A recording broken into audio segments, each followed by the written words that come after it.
Welcome to my YouTube channel physics with Vikas. आज हम लोग जिस कॉन्सेप्ट पर डिस्कस करने वाले हैं वो है एम्पियर का परिपति नियम। आपने पढ़ा होगा, ऑस्टर्ड ने बताया था कि अगर किसी वायर में करंट फ्लो हो रहा है तो उसके कारण मैग्नेटिक फील्ड जनरेट हो जाएगा। जबकि हमें बायो और सेवर्ट दो वैज्ञानिकों ने मिलकर बताया था कि कितना चुंबकीय क्षेत्र उत्पन्न हो जाएगा।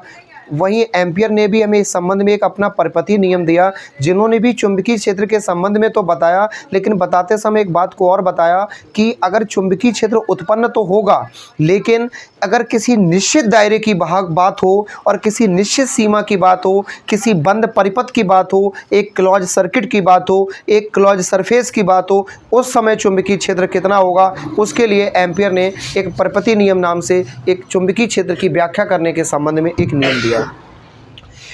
एम्पियर का परिपति नियम कहता है किसी बंद परिपथ की सीमा के अनुदेश चुंबकीय क्षेत्र का रेखीय समाकल उस पृष्ठ द्वारा घिरी नेट धारा I का म्यू नॉट गुना होता है। ये उनका एग्जैक्ट फॉर्मेट है। अब इसके बाद में हम बेसिक सी कॉन्सेप्ट को यहाँ डिफाइन कर सकते हैं। जैसे हमने यहाँ पे एक बात बताई है, आपने सेकेंड चैप्टर में स्थिर वैद्युतिकी में एक कॉन्सेप्ट पढ़ी होगी, गॉस की प्रमेय। हम गॉस की प्रमेय का या गॉस के नियम के इस्तेमाल में हमने पढ़ा था कि किसी चालक तार में अगर आवेश है या कहीं भी किसी पदार्थ में आवेश है तो उसके चारों ओर चुंबकीय वैद्युत क्षेत्र उत्पन्न हो जाता है। लेकिन वैद्युत क्षेत्र उत्पन्न तो हो जाता है, लेकिन अगर किसी बंद सतह की बात करते हैं तब गॉस की प्रमेय लगती है। यानी जिस प्रकार से गॉस की प्रमेय बंद सतह के लिए कार्य करती है, उसी प्रकार से एम्पियर का परिपति नियम एक बंद सतह या क्लोज सर्किट के लिए काम करता है। यहाँ पे पैराग्राफ चेंज करके कुछ बात लिखी है, माना कि एक्स वाई चालक तार कागज तल के लंबवत है।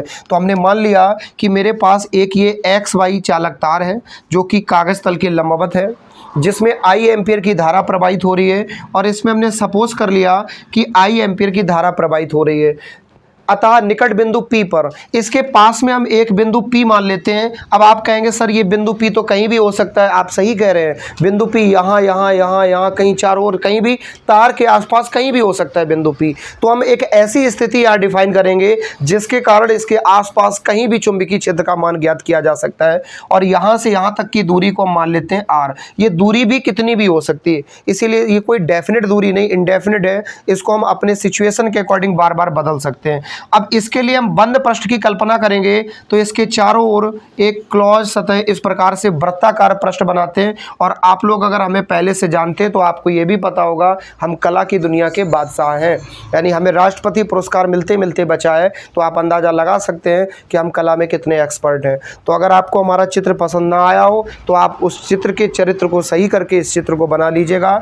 यहाँ पे इसके मूल बिंदु को हम अगर O मान लें तो इस बिंदु पर P पर आप एक कॉन्सेप्ट को फील कर सकते हैं कि चुंबकीय क्षेत्र की दिशा कागज तल के लंबवत वेक्टर B होगी। इसके साथ ही साथ यहाँ अल्पतम लंबाई बिंदु P पर जो हमने सपोज की उसको क्या मानेंगे, D वेक्टर L। तो फाइनली इनका सूत्र लिख सकते हैं, integration close surface vector B dot D vector L बराबर म्यू नॉट इंटू I। ये इनका फाइनल फार्मूला है।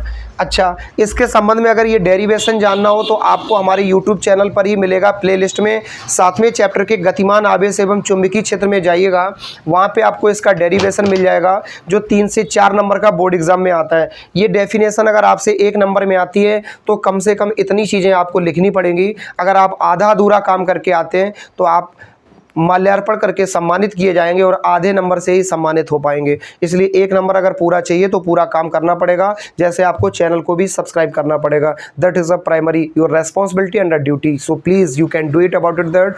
एंड हम लोग जल्दी ही मिलेंगे एक ब्रेक के बाद।